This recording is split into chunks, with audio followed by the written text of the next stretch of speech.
These men will sleep with your woman. Be careful. Number 1. A male pastor who acts as a mentor to her. This is not to discredit all pastors. There are still genuine pastors out there, but under no circumstances should your wife submit to another man in the name of a pastor or a mentor. She's only instructed by God to submit to her husband. If only you know how many women some of these pastors sleep around with, then you will understand better. Women are very vulnerable to their pastors than to their husbands. Some women honor their pastors and hold him at high esteem more than their husbands or boyfriend. Have seen women who go to cook for their pastor who is obviously staying alone. Women in the church will share themselves and go in different days to wash, cook, and clean for a pastor who lost his wife or stays alone. Is the pastor a stick? What do you think happens there when nobody is there? I met a woman with her 2 children in the mall the other day. She saw a beautiful shoe, and the first thing that popped out of her mouth was that this will be nice for my pastor. I looked at her.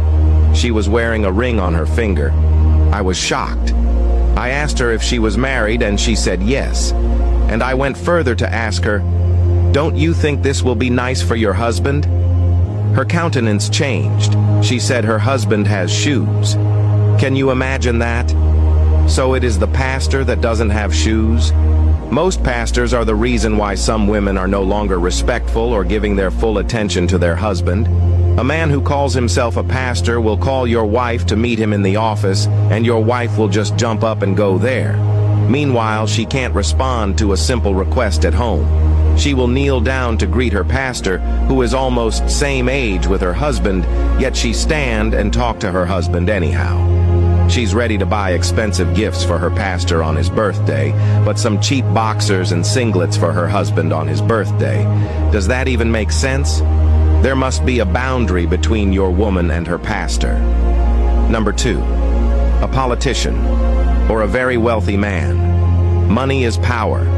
Whoever has it has some level of authority and influence over those who don't have it. Don't trust your woman around any politician. A man shared with me how a politician picked him up from the crowd, gave him money and gave him a good job, and employed his wife as his personal secretary. He was sleeping with the woman anytime and anyhow he wants. He caught them one day, but was threatened never to speak to anyone about it, else he will be jailed. Of course he had the power, and the husband couldn't believe his eyes. After some months, he ended the marriage and traveled out. The politician used the woman and sacked her and picked someone else. When you see a politician being so nice with your wife, just be very careful about it. Number 3. A bestie of the opposite gender who is an emotional supporter. Your wife or girlfriend has no right to keep another man as a bestie, an emotional supporter, or just a friend who is more than a friend. If a woman agrees to walk the love journey with you, it should be you and you alone. Besties are the reason why misunderstandings take so long to be resolved. Because your partner will run to them, and they will seize the opportunity to play around with her heart. But when there's no bestie, everybody will want to reconcile fast, because no one is coming to fan the flames. She will say, he's just a friend. He is just a friend. Yet she's telling him a lot about the relationship or marriage. He's just a friend, yet she will pass the night in his place when you guys have issues. Some will say, you know, I met him before I met you. Wow. Since you met him before meeting your man, if your bestie was that special, why didn't you date him? Why giving space for a third party in your relationship or marriage? A guy told me how a lady accused her husband of cheating. They had issues that night and she ran to his place, and funny enough, it happened. Long story cut short, the husband was not cheating, but she was the one cheating. Say no to besties, it is a red flag. Number 4, a gym guy. If she must gym, go with her or get the gym equipment for her at home. Leaving your wife to go to the gym all alone with a gym instructor is a risk. Trust is okay, but there should be limits. Have you seen how these gym guys train women before? Have you seen how they use their hands on people's wives? Do you know why your wife now suddenly wants to be in the gym all the time? Some of them even have private sessions. You must be funny to think that nothing is going on there. Women go there wearing things that will allow them exercise, and some of these things they wear are unveiling. These men are not sticks, neither is your woman a wood.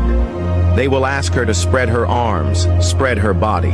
Sometimes they use their hands on them. Feelings and emotions will definitely pick up, especially if the guy is handsome and attractive.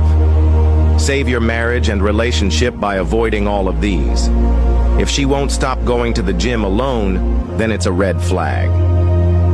Number 5. Male doctors. A nurse told me how a male doctor bangs women who come to the labor room to give birth. His excuse is that the place is not wide enough, and he needs to help make it wide. This really sounds funny, but it happens. Go to hospitals where female doctors can take care of your wife. A male doctor shouldn't be a personal doctor to your wife. Women are most vulnerable in the hands of doctors. Because it is expected that a healthcare provider must examine your body, most of them take advantage of people's girlfriends and wives. Be wise. If you are not following me, you may not see me again. Like and follow this page for more amazing contents like this.